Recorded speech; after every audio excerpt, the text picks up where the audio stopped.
Who are you serving? Hi, I'm Brian Pombo. Welcome back to Brian J. Pombo Live. Today, we're going to be talking a little bit about who are you serving. If you're a business, if you're a business owner, if you're someone that's looking to promote yourself or your cause, it's all the same thing, really. And a whole lot of it comes back to who you're trying to serve. Now, initially you want to cover why. Why is always the first question, because why is a very personal question, and you got to ask yourself, why am I doing this? Why do I want to go forward with this plan, whatever your plan is?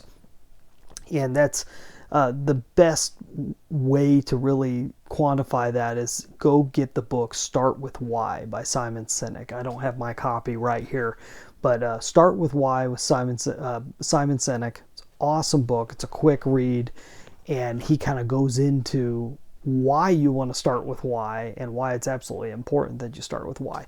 Now, beyond that, though, once you've determined kind of your reasoning, you got to look at who you're going to be serving.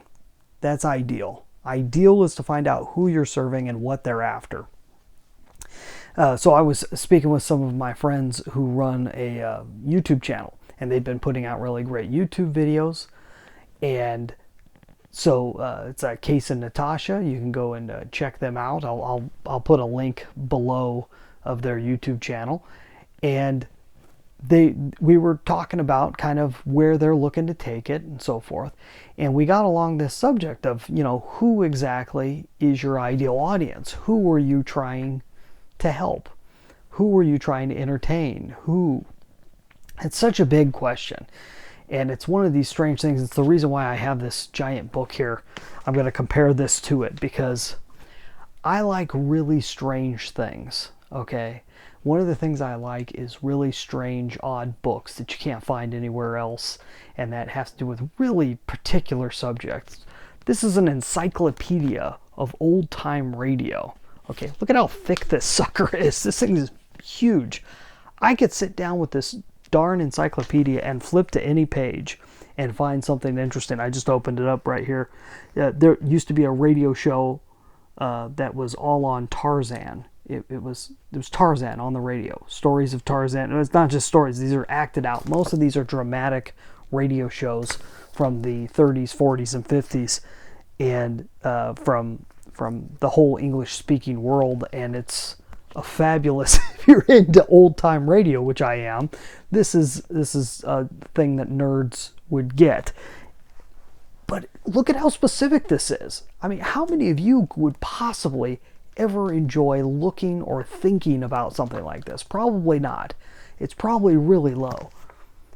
If I were to try and sell that book, if I were to try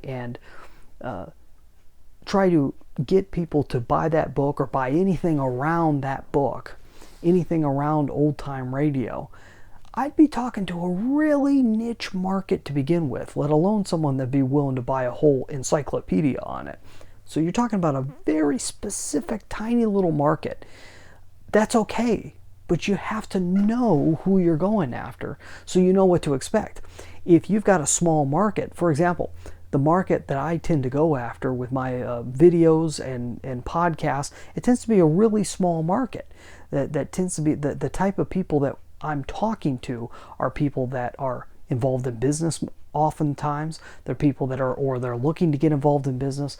They're usually successful business people that are looking to take things to the next level. These are the people who oftentimes follow me, and then they end up becoming clients in the long run after they go and do something like read my book. By the way, 9 ways to Amazon proof your business. You can get your own free copy at amazonproofbook.com.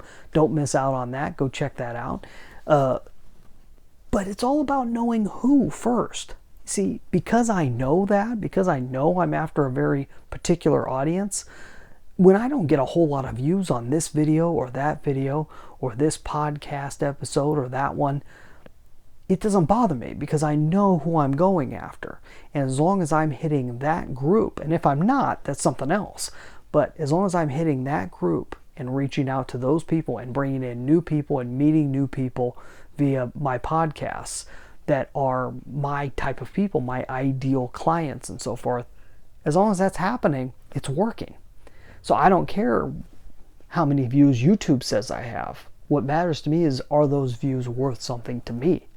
You see, this is why who is so important. You have to know who. Is it a widespread? Is it a small, tiny little target audience?